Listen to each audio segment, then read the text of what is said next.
remember. Men No, and men and women. So good morning, men and women. of light. Yeah. Oh, yeah. It's Monday again. We were just saying before we got on that hasn't it flown past really, really quickly? Like it's just the consciousness is going so fast at the moment. Yeah. Yeah. Because it's not time, it's consciousness, right? It's Yeah. it's not time stays static, but it's our consciousness is like bang, bang, bang, so much going on. And so just before we got on, actually, we're just saying how, we haven't had a chance to catch up. And so how nice it is to just be, friends that know that there's stuff going on in everybody's life, and there's no issue around, like nothing going on. It's just that our lives are full and we love each other still.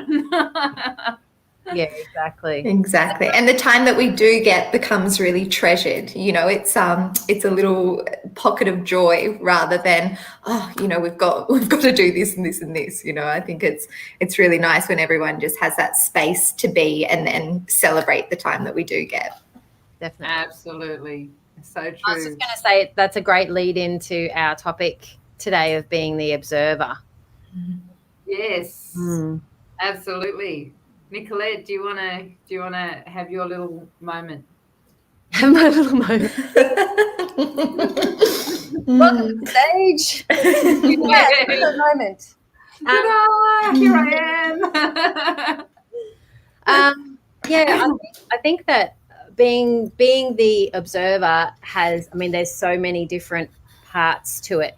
So we were just talking about being the observer in relationships, right? So people have reactions and triggers that come out in relationships, and quite often we get caught up in other people's stuff and in trying to fix it for them when they like you were just saying, we haven't had a chance to catch up, and it could be like you could be like, oh wow, Nicolette hasn't rung me in 3 weeks. What a cow, I know.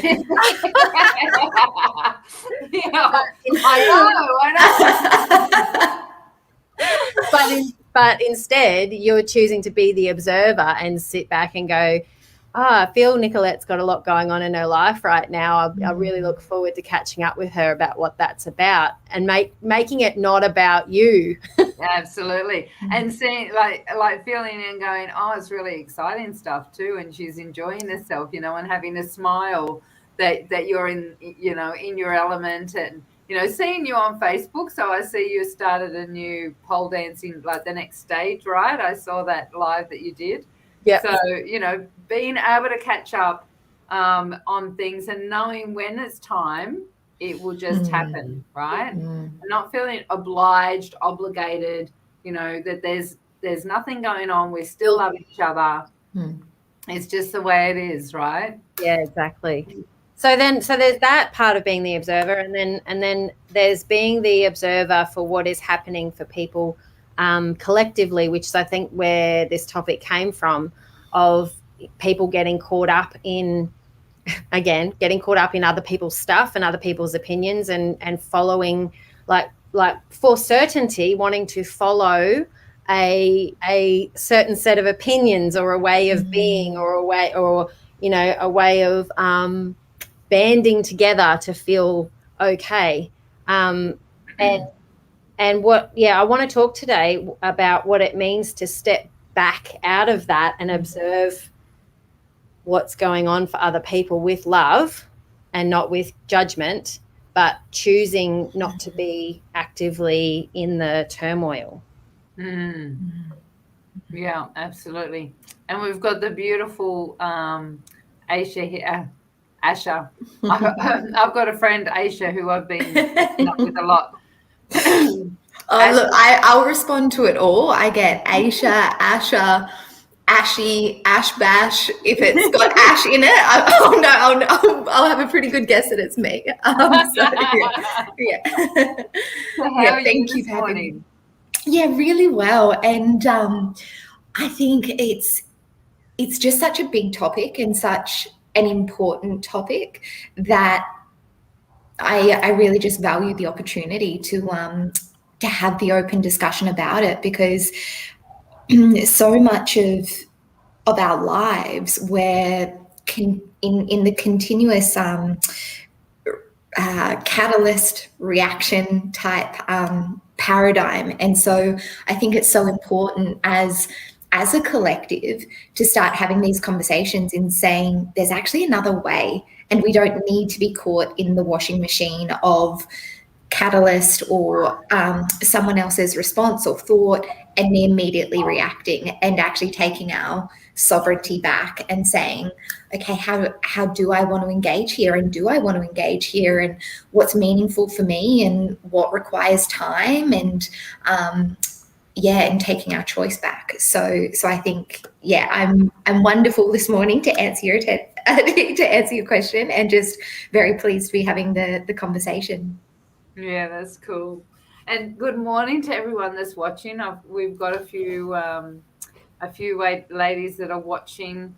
Our beautiful Helen, that's gorgeous, and we're going to have her on as a guest as well. I don't know if I said something to you, Nicolette, but no, but that's fabulous. Yeah, I think it would be a great idea to have Helen on. And Irene was here watching, and then we've got a few other people that haven't said hello. So say hello in the comments so we know that you're here. I have had a great weekend because it's we all had a great weekend. We started with this beautiful laughing and carrying on before we even got on here. But I just wanted to share my part of the Observer because I've always that's how I've come from a place to grow with my spirituality, is to observe how I react or respond to something, where I get triggered, and to step back and look at what caused me to feel like that, because it was my response, it was my trigger, it was my reaction. And so if I was responding in a negative way to it, whether it was even like the other person might not have even noticed, but it was my body responding in a negative way, then what was that? Like I've come from this place. One of the things that I've often said, and now I understand it even more, when I was younger, I hated my innocence. I hated how innocent I was. I felt like everyone else knew all this stuff and I didn't. And then as I matured in my spirituality and my understanding of life, I valued my innocence as, it was actually what was keeping me on this beautiful path of spiritual growth. And not, not being naive, because naive and innocent are very different. And I think that innocence is, curiosity about who you are and what you're being and how you're experiencing yourself. And if you're triggered, by something, then there's something to look at within that you can delve into more of who you are and more understanding. Because if we're the light, right, if we are all that is, an aspect of all that is, then we've got the opportunity to respond in any way. We've all been the devil to somebody, right? We've all been, the light to somebody. And how do we choose to experience ourselves? And what is the depths of those things that have caused us to respond that way? I'm looking at the moment in what my meanings and definitions are. Do you mind if I keep sharing? I just want to. Please. Yeah. I don't know if I shared it last week or not, because it happened last week. It was when I'm moving, right? And so did I share about 50 Elizabeth Circuit? Yes, you did with me anyway. Yeah. No, not live. So I've got this thing with houses and cars, right? I create in this amazing way, Oleander Street to Oleander Drive. I've like Edna Street. I lived in Edna Street. Am I in in Kingswood and my brother lived in Edna Avenue, Springwood. Like, you name, I could tell you over and over again these synchronicities that happen. Wow. Even the car I've got at the moment, I got it the same way. And here I am moving. I've got a set of things that I want to create: gas oven, pets, blah, blah, blah, like all this stuff near the beach. And I find this beautiful. I've just turned 50, right? Congratulations. Thank you. Happy birthday. Thank you. So I've just found this amazing house that ticked all of the boxes, and it was 50 Elizabeth Circuit. No way. Yeah. And I'm like, I know that's mine. That's how I create. Like, I just have to put the application in. It's going to be mine. Yeah. I couldn't work out how to get the application in. It was on a Sunday. Monday, I ring up the real estate, and the applications are closed on Thursday. Right? And so I had a moment where I was like bummed out. And before, it would have been that I was, like I would have gone off at myself because I missed it. And, wasn't I listening to my intuition and blah, blah, blah, blah, blah. But I stopped. I didn't go into that stuff. And I just focused, no, if that's there, then there's another one. Mm. But my mentor, actually, I brought it up to him the other day, and he said to me, I said, what do you think it means? And he said, it means that the applications were closed. Like, and he said, we make things mean whatever we want them to mean, and they don't have a meaning. But and have you created without it being like that? And I'm like, yeah. And he made me realize that I had limited my way of creating into I create by these synchronicities. And it was very tiny, and it looks like it's a positive creation, right? Because I'm so good at these magical ways of creating. But here I was still limiting, narrowing. I created a definition about the way I create. So here, like this, like observing, oh my gosh, there's another limitation. It's so subtle, but like being the observer of that experience, right? It's based on previous experience. So absolutely. When we have certain experiences, we say, oh, this is the way that I do blah blah, or this is the way that I react to that situation, or this is the way that things play out for me. This is my this is my pattern. This is what happens. Yes. And then that belief system that is your pattern continues the pattern. Yeah, locks it in. Locks it in what you're actually wanting to create away from. Yeah. Absolutely. Wow. There's just been so many poignant pieces to that story. I've kind of been keeping a few little tabs because there's just so much richness to everything that's just been said. And if it's okay, I'd love to go back to that innocence point. In that, I find our greatest or biggest dispositions are always experienced for us as a double-edged sword. They serve us equally in the way that we can get cut by them until we choose to be centered in it, which brings us back to this observing self. What meaning do we assign to it, and how do we operate from within these places of within ourselves with choice, rather than it just being something that's playing out and becoming our pattern or the way we do life. But how do we acknowledge it, embrace these parts of ourselves, remain centered, and then choose, is this serving me or is this hindering me in this moment? So and what I actually love about the innocence, because I think that's a whole other topic in and of itself. But write it down next. Is that for me, and it, language is so powerful in terms of how we engage with the world. And for me, when I also embraced a more spiritual way of being, innocence was paramount for me as well. So I'm not surprised that that's a shared experience. And for me, what innocence is to be untouched by the 3D reality. And that's what, yes, yeah. And that's what makes us free. Because if we can exist in our innocence and be untouched by the 3D reality, then we have effortless choice, because we're not attached.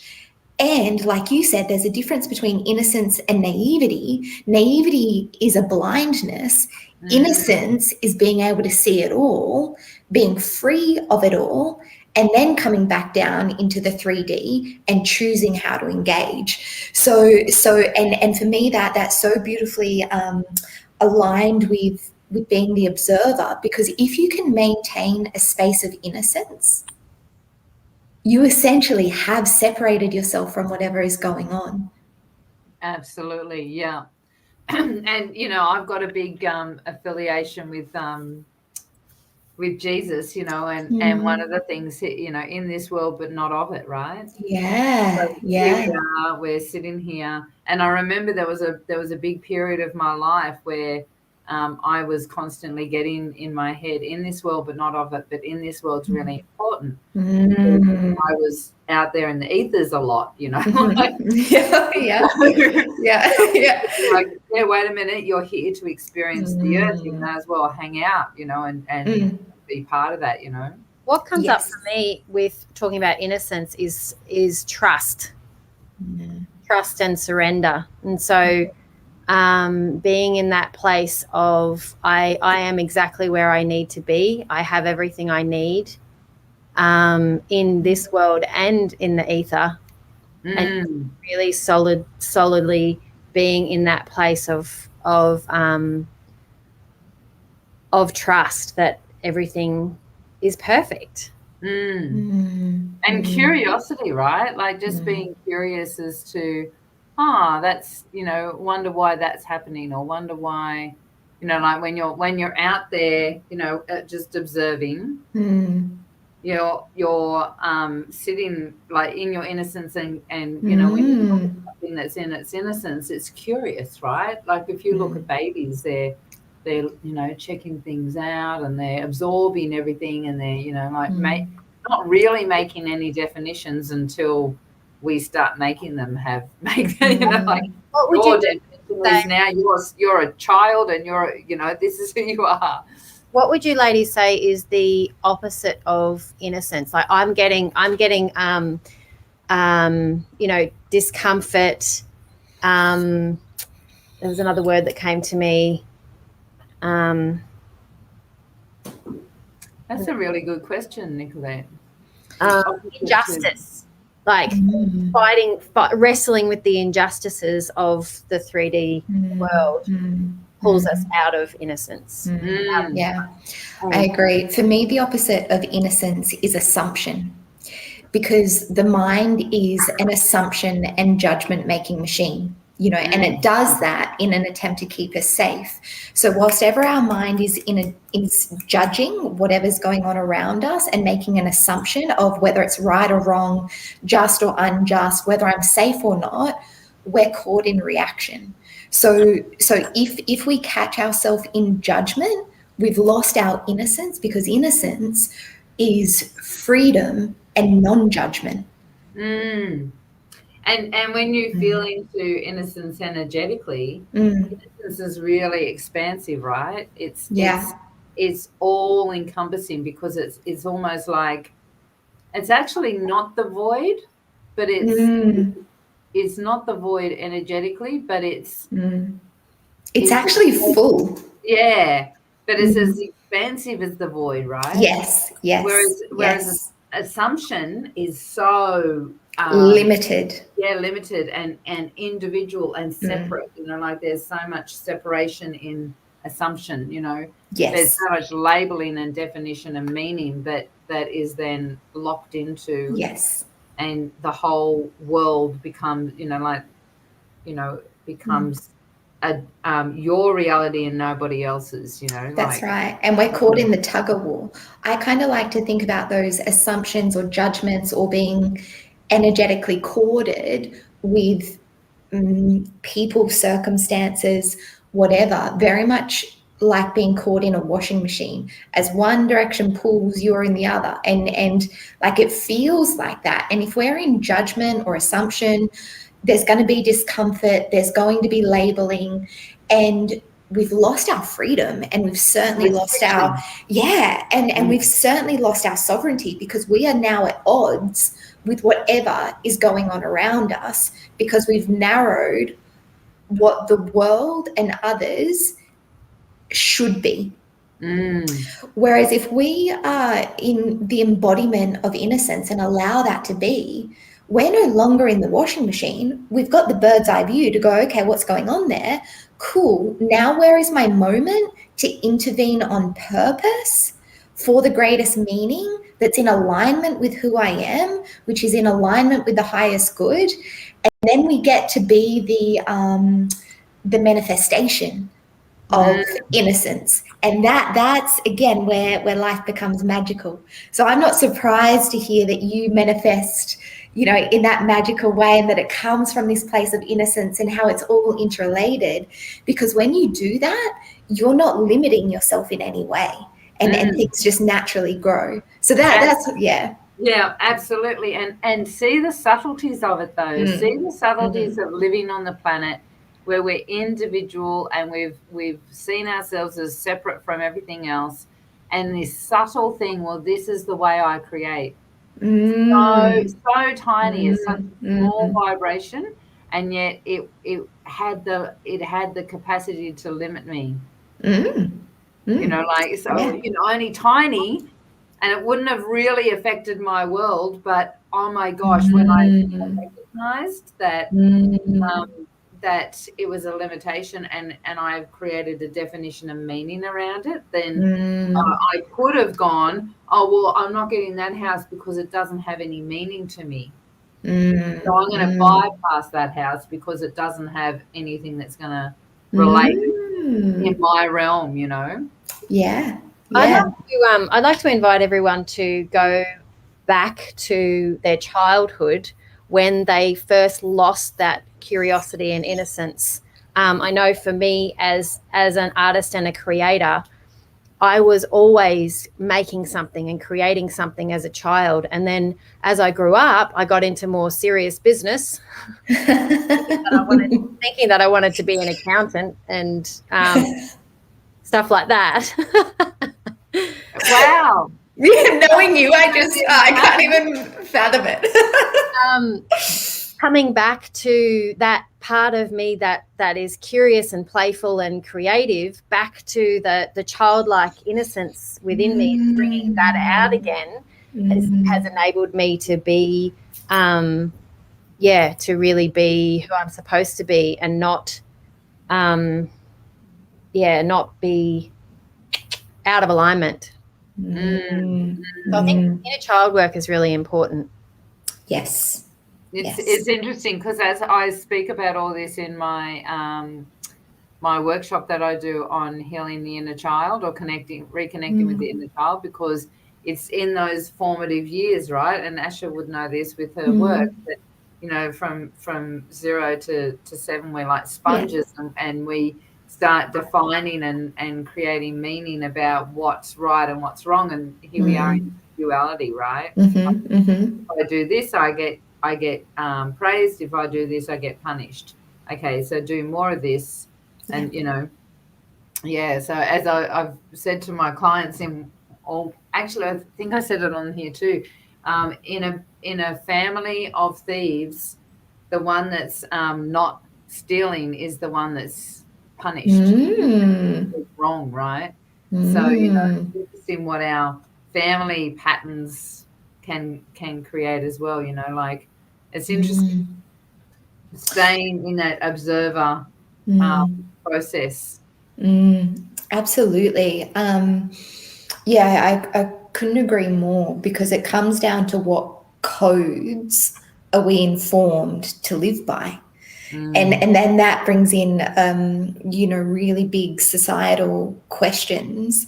And to answer your question, Nicolette, in piecing it together, I think it's actually when we move from play-based learning to structured learning, because in play-based learning, we're expansive and that innocence gets to experience self and absorb learning from that place of wonder and curiosity, versus when we go into institutionalized learning, we're then structured by right and wrong, exactly like you said, Elizabeth, do this, get rewarded. Don't do that, do that, be punished. You know, in terms of report cards, in in terms of being sent to the principal's office, you know, and so I think from those earlier stages, kind of from 7 up, 5, 6, 7 up, when we transition to essentially from right brain learning, expansive wonder, curiosity, whole picture, to left brain learning, analytical, rules, boxes, ticks, you know, behavioral adaptations, that is where we transition and go, oh, there's a right way of doing things and a wrong way of doing things. And I think it's very challenging to maintain your innocence when each and every day you're conditioned to what's a good girl, good boy, versus what's a good bad girl, bad boy. You know, so and then you add in parenting, news, Disney movies with very structured constructs, at least traditionally, of what those things look like, and it all becomes complicated. You know, so confusing, isn't it? I think of I think I've brought it up before too with I watched as a child was getting conditioned to behave a certain way at the table, and so he behaved that way because everyone laughed and thought it was cute and funny. But then it was actually not a good behavior at the time. Like, I could see that what they were doing was conditioning him to be naughty. But then when the parents or the adults in the situation decide it's actually now not suiting our needs anymore, and he was getting into trouble for the very same behavior. So it's so confusing for kids. Like, and just as another note that I just thought of, I just heard recently, and I'm just trying to think of who it was that said this, but in the Renaissance period, I've just only recently heard this, and I think it's really apt for now. In the Renaissance period, there was Newton. Newton was coming in with all of his information about the laws of physics and, you know, gravity and all those sort of things. And it was an artist of some sort, and I can't remember, maybe even Da Vinci or someone like that. I can't remember, but apparently he wrote a letter to Newton and said, "You're going to destroy the world by labeling and restricting us into this is the way the world is." And what happened? No, it's created so much 3D. This is, you know, like, these are the physics, these are the way the fun, you know, and everyone. You know what comes up, you know. Is this memory of me as a young girl riding a four-wheeler, staring off into the paddock, about to go through a gate which was normally open but it was closed, and I ran straight into the gate and wiped it out, and Mum and Dad put a grid there afterwards. But it was Nikki's off with the Pixies again. So I was in the ether, or in the present moment, in the dream state, and that was, that resulted in a bad thing. So it was this, that was, for me, that was the moment in time where it was like, no, being off with the Pixies is bad. You need to be in the real world. And I think a lot of people come up against this and then come back out of it when they start spiritual work and go, oh, it's okay to be off with the Pixies in the ether. And then, but it's then combining the two of like, okay, and then how do I bring that down into my physical reality? And and harness that innocence and that creativity and that bliss state and bring it down. Yeah, absolutely. And for me, what comes up immediately there is as above, so below. So the higher your consciousness rises into the ether, the more intentional we need to be in grounding ourselves into Mother Earth, because it needs to be both. And you know, Nicolette and I have had discussions. Elizabeth, I'm sure you can probably relate in that, with us being having more tendency to go off into the ether, we have really important people that when we start to just get a little bit towards the extremities, they go, oi, you, like kind of anchor us back down. And so I think a big part of the spiritual journey is giving ourselves permission to explore the wonders of, you know, the higher states of consciousness, train ourselves to remain grounded, and then also have a beautiful support system of people who understand what it's like to play in the ether, who understand, you know, what it's like to be down here, and then hold space for it all to go. You know, sovereignty actually requires both playing in the ether, grounded to below, so I can remain in my center. It's absolutely that you surround yourself with, to not be critical of you when you're flying high, but to just hold space for it and be like, okay, I'm here when you want to come down. Yes. And I'm like, I'm holding on to the string of the balloon. Yeah.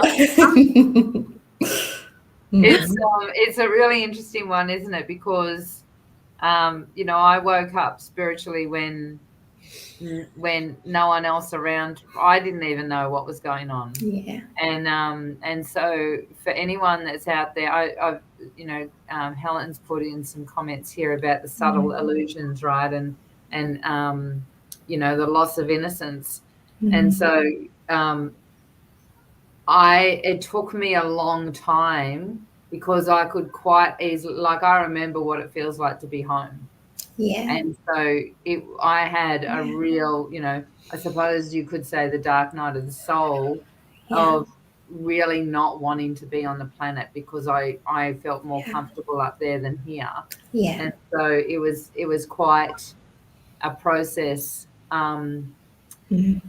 to be comfortable on the planet and be here and know that I'm here having an experience, and that's okay. And that's beautiful. Yeah. Well, you know, there's stages, right? Because now I go, woohoo, I'm, as I just said, I've just turned 50. I'm on my halfway point. Like, I'm like, I've got another 50 years to hang here and surf the wave. However, it wasn't always that exciting for me. You know, if you're finding it challenging at the moment, if anyone's listening and you're finding it challenging on the planet right now, you know, I get it. Like, it's especially at the moment, you know, to say we decided to be here. This is a co-creation. We're all, you know, we're all here. We're co-creating this, and so, you know, let's ground into being on the planet and experiencing ourselves. However, experiencing ourselves as the light, and be the light to others, and know that, you know, keep our focus on what it is that we chose to create when we came down. This beautiful planet of love and vibration and higher energy and intuitive knowledge and wisdom and co-creation in you know, this sacred place of, you know, living with animals and nurturing each other. You know, that's what we want to be creating. So let's all keep our focus on that. Right? Yeah, absolutely. And it's such a pivotal point, Elizabeth, and I wholeheartedly agree, and have also had, you know, very similar experiences in that awakening. You know, my awakening was a little bit like hellfire, where there's a lot of disorientation, and you're just kind of like, what on earth is going on? can feel very isolating. And when there is that sense of peacefulness and serenity in the ether and not being in our bodies here on earth, and for me, I certainly experienced a great deal of loss, because you're letting go of so much. You're letting go of all the definitions of your past self. You're letting go of your paradigms that you have placed around the world. And then in allowing ourselves to find meaning through the loss and acceptance through the loss, and choosing that being here now at this particular point in time means enough that I'm willing to endure the 10,000 sorrows and experience the 10,000 joys.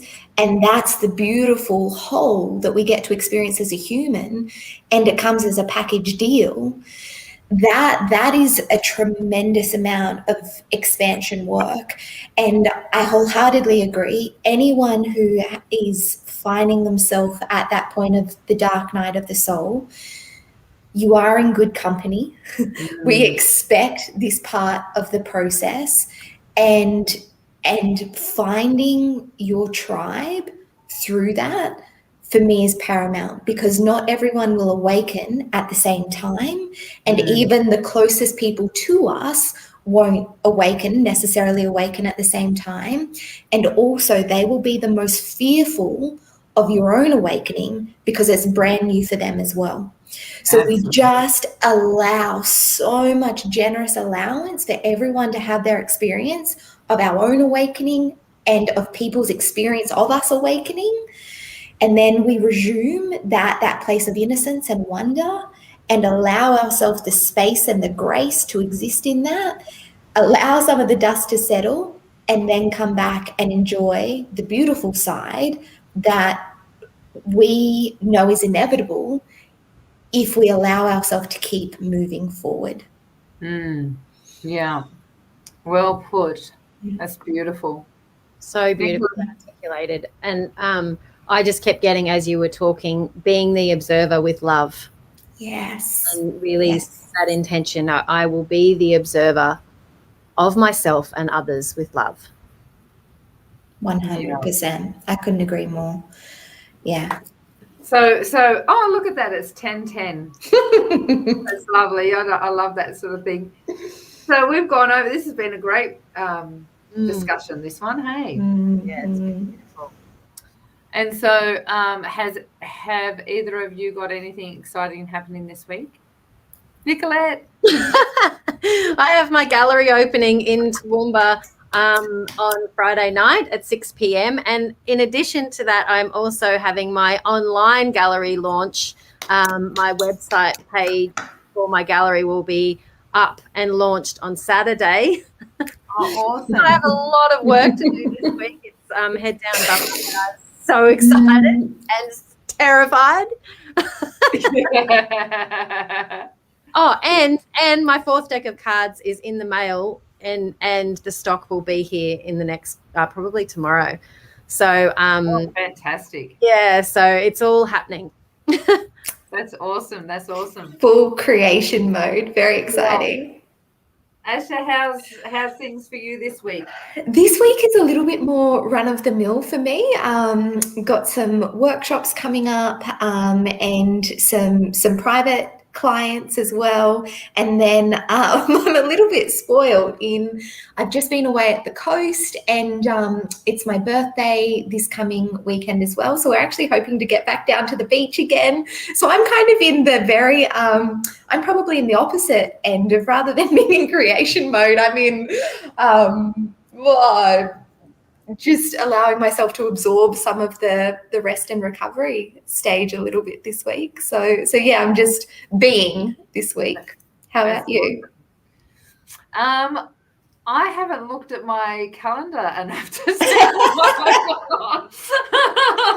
I do know I've just finished, we just finished a 7-day money mindset awakening in Women of Light, and it was so beautiful. And congratulations again to Samara, who won the $300 US investment package, which was so cool. Wow, congratulations. Yeah. So, and we've got a presentation on how to create passive income tonight at 7 p.m. So if anyone's interested in creating abundance so that you can shine your light and share it with others, then jump on tonight's call. If you're interested in that, just put a yes to the yes investment or something like that, and we'll be able to send you a link to that. So yeah, that I've got a this is on a business personal note, but not I've got a call today with a lady, and I'm getting some branding done. So